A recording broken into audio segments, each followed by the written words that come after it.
आप सब फ्रेशर्स के लेकर आज एक काफी अच्छी गवर्नमेंट जॉब वैकेंसी की अपडेट। और यह अपडेट होने वाली है आपकी यूपीएससी की असिस्टेंट लेबर काउंसिल की वैकेंसी की अपडेट।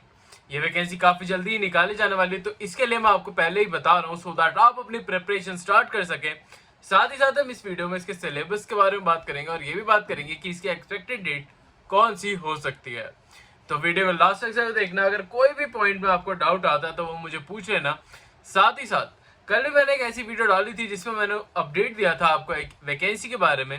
तो ऐसे काफी सारे लोग थे जिन्हें उसमें प्रॉब्लम आ रही थी। वो कह रहे थे कि सिर्फ 2023 का आपको वैकेंसी देखने को पड़ रही है। तो मैं आपको पहले ही बता दूं, वो वैकेंसी एक अपडेट था कि वो जल्दी आने वाली है। जैसे कि आज वाली वैकेंसी जो कि असिस्टेंट लेबर कमिश्नर की वैकेंसी होने वाली है, ये फ्रेशर्स की वैकेंसी है जो कि बहुत ही जल्दी निकाली जाने वाली है बाय द यूपीएससी। तो यूपीएससी ये वैकेंसी जैसे ही निकालेगा मैं आपको अपने चैनल पर अपडेट दूंगा।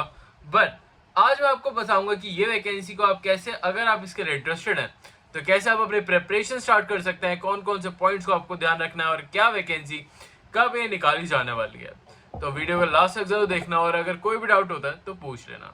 चलिए बढ़ते हैं without wasting any time. But उससे पहले हेलो, वेलकम और स्वागत है आप सबका मेरी एक नई वीडियो में जिसमें मैं लेकर आया हूँ काफी अच्छी गवर्नमेंट जॉब वैकेंसी आप सभी लॉयर्स के लिए।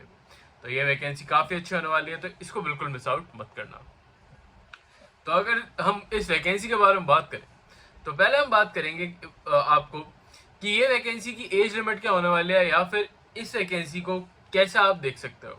तो ये वैकेंसी यूपीएससी की ऑफिशियल वेबसाइट पे ही निकाली जाएगी। और अगर हम एक्सपेक्टेड डेट्स की बात करें तो मैं आगे चल के आपको उसके बारे में कुछ पॉइंट्स भी दिखाऊंगा। बट उससे पहले अगर हम बात करें यहाँ पे एज लिमिट, तो आप यहाँ पे देखेंगे कि एज लिमिट इसकी 35 ईयर्स तक की होती है। ऑलवेज इसकी एज लिमिट हमेशा 35 ईयर्स तक की होती है, जिसमें आपको अगर आपकी एज 35 ईयर्स से कम है तो आप इस वैकेंसी को भर सकते हो।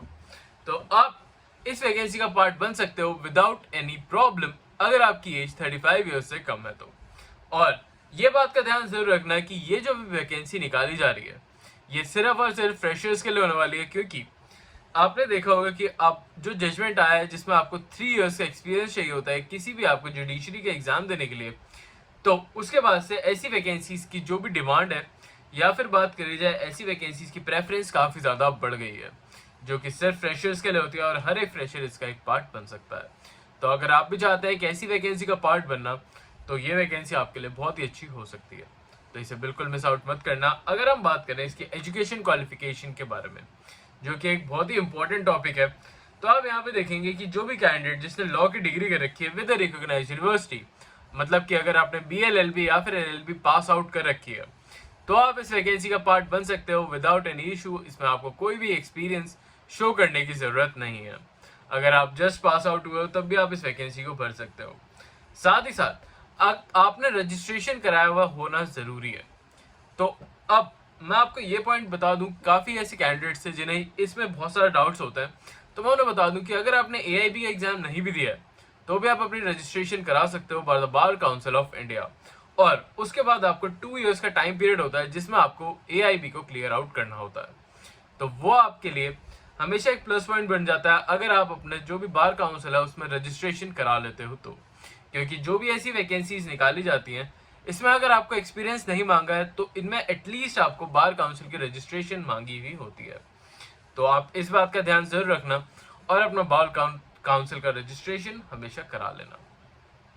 आप यहाँ पे देखेंगे कि जो भी कैंडिडेट जिनके पास डिप्लोमा है, अगर आपके पास लेबर लॉ, तो उन्हें प्रेफरेंस यहाँ पे देखने को मिलेगी। या फिर अगर आपके पास सोशल वर्क के रिलेटेड कोई भी डिप्लोमा है तो भी आपको इसमें प्रेफरेंस देखने को मिलने वाली है। तो ये आपके लिए काफ़ी अच्छा एक प्लस पॉइंट बन जाता है। अगर हम क्वालिफिकेशंस की बात करें तो यही यहाँ पे सिर्फ ये लॉ डिग्री के बारे में ही मांग रखा है। तो ये तो हो गई आपकी सबसे इंपॉर्टेंट पॉइंट्स के बारे में बात की, इसमें लॉ की डिग्री कौन सी मांगी गई है और क्या क्या प्रेफरेंसेस होने वाले हैं। अब आगे चल के हम इसके सिलेबस के बारे में बात करेंगे, बट उससे पहले इंपॉर्टेंट डेट्स के बारे में बात करें। इसकी एक्सपेक्टेड डेट के बारे में जैसे कि मैं आपको बता रहा था, तो जुलाई से अगस्त के बीच में इसकी आपको एक्सपेक्टेड डेट देखने को मिल सकती है। तो ये वैकेंसी आप सबके लिए बहुत ही अच्छी हो सकती है, क्योंकि इसमें आपका एग्जाम एक ही कंडक्ट कराया जाएगा जिसके सिलेबस के बारे में हम आगे चल के डिस्कस करेंगे। और आपको ये जरूर ध्यान रखना है कि अगर आप इस वैकेंसी को भरने जा रहे हैं तो कुछ पॉइंट्स का आपको ध्यान रखना होगा। जैसे कि आपको जब भी आप इसके लिए प्रेपरेशन अपनी स्टार्ट करें तो आपके जो भी लेबर लॉज या फिर आपका जो भी ट्रेड रिलेटेड जो भी एक्ट्स होते हैं वो आपको काफ़ी अच्छे से आने चाहिए। हम आगे चल के सिलेबस के बारे में भी बात करेंगे, बट मैं अभी आपको एक ओवरव्यू दे रहा हूँ सो दैट आपको कुछ चीज़ें क्लियर आउट हो जाए। और ये वैकेंसीज जो भी बहुत ही कम निकाली जाती हैं, पर इस बार अगर हम बात करें तो इनका एक्सपेक्टेड नंबर भी काफ़ी ज़्यादा देखने को मिल रहा है। तो आप इन वैकेंसीज को बिल्कुल भर सकते हो, इसका एक पार्ट बन सकते हो। इनका एक ऑनलाइन एप्लीकेशन फॉर्म निकाला जाएगा जिसके बारे में मैं आपको अपने फर्दर वीडियो में इसके बारे में अपडेट दे दूंगा जैसे ये वैकेंसीज आपको लाइव होती है तभी। तो आपको कोई भी प्रॉब्लम या फिर कोई भी ऐसे टेंशन लेने की ज़रूरत नहीं है। मैं आपको डायरेक्ट बेसिस पे इसके बारे में सारी इन्फॉर्मेशन देता रहूँगा। और अब हम बात करेंगे इसके सिलेबस के बारे में, जो कि बहुत ही इंपॉर्टेंट टॉपिक होने वाला है और इस वीडियो का सबसे ज़्यादा आपको बहुत ही इंपॉर्टेंट उसको देखना ज़रूरी है, तो उसको ज़रूर देखते हैं। बट उससे पहले एक इंपॉर्टेंट डिटेल बताना चाहूँगा कि जो भी कैंडिडेट हमारे चैनल पे अभी नए हैं तो मैं उन्हें बता दूं कि ये चैनल आपको हम डेली बेसिस पे लीगल अपडेट्स देता है या फिर जो भी वैकेंसीज निकलने वाली होती है उनकी नॉलेज देता है। साथ ही साथ अगर आपको कोई भी गवर्नमेंट जॉब का पार्ट बनना है तो उसमें आपकी हेल्प करता है। तो अभी आपको इस चैनल को सब्सक्राइब कर लेना चाहिए। ये चैनल सिर्फ लॉयर्स के लिए ही वर्क करता है, तो हर एक लॉयर को सपोर्ट दिखाना चाहिए और इस चैनल को अभी सब्सक्राइब करके बेल आइकन को प्रेस आउट जरूर कर लेना चाहिए। बेल आइकन को प्रेस आउट करना इसलिए जरूरी है सो दैट जो भी अपडेटेड वीडियोस और वैकेंसीज हैं आप उन्हें टाइमली बेसिस पे देख के उन्हें टाइमली बेसिस पे भर पाओ, तो सो दैट आप उनका एक पार्ट बन पाओ विदाउट एनी इशू। और इस वीडियो को लाइक भी कर देना क्योंकि ये चैनल जैसे कि मैंने आपको बताया सिर्फ लॉयर्स के लिए ही वीडियो बनाता है। तो अगर हर एक लॉयर इस चैनल को सपोर्ट नहीं करेगा तो हम इस चैनल को जो भी कंटिन्यूटी में हम आपके लिए वीडियोस लेकर आते रहते हैं वो हम आपके लिए कंटिन्यू नहीं रख पाएंगे। तो उसके लिए बस आपको करना है इस चैनल को सब्सक्राइब और इस वीडियो को लाइक, तो एक लाइक जरूर करके जाना। चलिए बात करते हैं अब इसके सिलेबस से रिलेटेड कि इसका सिलेबस क्या होने वाला है।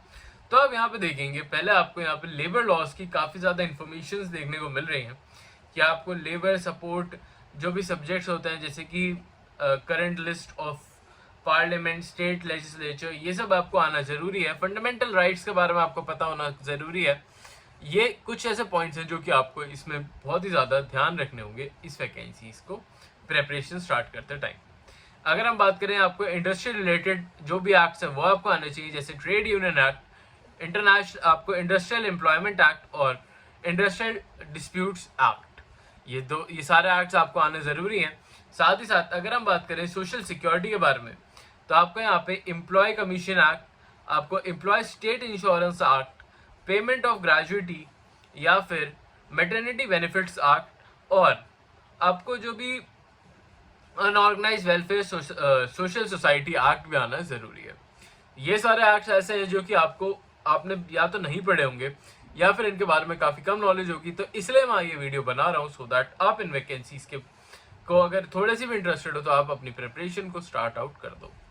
अगर हम बात करें लेबर वेलफेयर की तो आप इसकी भी जो भी स्टडीज़ है वो स्टार्ट कर सकते हो, जैसे कि आप इसमें factories act, contract of labour act और इसमें माइग्रेट वर्कमैन एक्ट्स जो जैसे एक्ट्स भी आपको पढ़ने होंगे।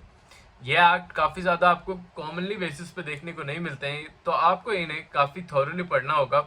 और जब भी आप पढ़ोगे तो इनमें जो भी छोटे आपको एक्ट्स दिख रहे हैं वो आपको पहले पढ़ने चाहिए सो दैट आपका सिलेबस नंबर वाइज काफ़ी जल्दी कवर अप हो जाए। उसके बाद आप बड़े सब्जेक्ट्स को उठाइएगा तो उससे आपको काफ़ी ज़्यादा मोटिवेशन मिलती है। आई होप आपको ये पॉइंट काफ़ी अच्छे से क्लियर आउट हो जाए। अगर हम बात करें इसके आगे चल के तो यहाँ पे वेज एंड बॉन्ड एक्ट भी आपको पढ़ने होंगे, जैसे कि payment of wages, minimum wages act और पेमेंट ऑफ बोनस एक्ट, ये भी आपको पढ़ना होगा। साथ ही साथ जो भी न्यू लेबर एक्ट निकले हैं, जो न्यू लेबर कोड्स निकले हैं वो भी आपको पढ़ने होंगे, जैसे कि वेज कोड ऑफ 2029 का और 2019 का और इंडस्ट्रियल रिलेशंस कोड 2020 का, साथ ही साथ सोशल सिक्योरिटी कोड 2020 और industrial safety and health code 2020 का। ये सारे एक्ट्स आपको पढ़ने होंगे। इसके सिलेबस मैंने आपको स्क्रीनशॉट भी यहाँ पे लगा दिए हैं जो भी रिसर्च मैंने करी है उसके हिसाब से। अगर आप चाहते हो तो आप मुझे डीएम भी कर सकते हो या फिर आप मुझे कमेंट से भी पूछ सकते हो, तो सो दैट मैं आपको जो भी अपने तरफ से हेल्प हो सकती है मैं आपकी करने की कोशिश करूंगा। आई होप आपको आज की वीडियो अच्छी लगी हो तो चैनल को लाइक और सब्सक्राइब भी कर लेना। और अगर आपको ऐसी अपडेटेड वीडियोस पसंद है जिसमें मैं आपको लीगल अपडेट्स देता हूँ या फिर जो भी वैकेंसीज आती हैं उनके बारे में अपडेट देता हूँ, तो वो भी मुझे कमेंट्स में ज़रूर बताना, सो दैट मैं आपके लिए और भी ऐसी वैकेंसीज लेकर आ सकूँ। अभी के लिए चलता हूँ, मिलता हूँ कल आपसे फिर से एक नई जॉब, नई वैकेंसी, अपॉर्चुनिटी के साथ। तब तक के लिए हमारे चैनल को भी सब्सक्राइब कर लो और जो भी प्लेलिस्ट में सारी वैकेंसीज है उन्हें भर देना, क्योंकि वो सारी लेटेस्ट वैकेंसी है जिनकी डेट अभी तक पेंडिंग है, उन्हें भी देख लेना। अभी के लिए चलता हूँ, मिलता हूँ कल आपसे फिर से एक नई वैकेंसी में, तब तक के लिए बाय।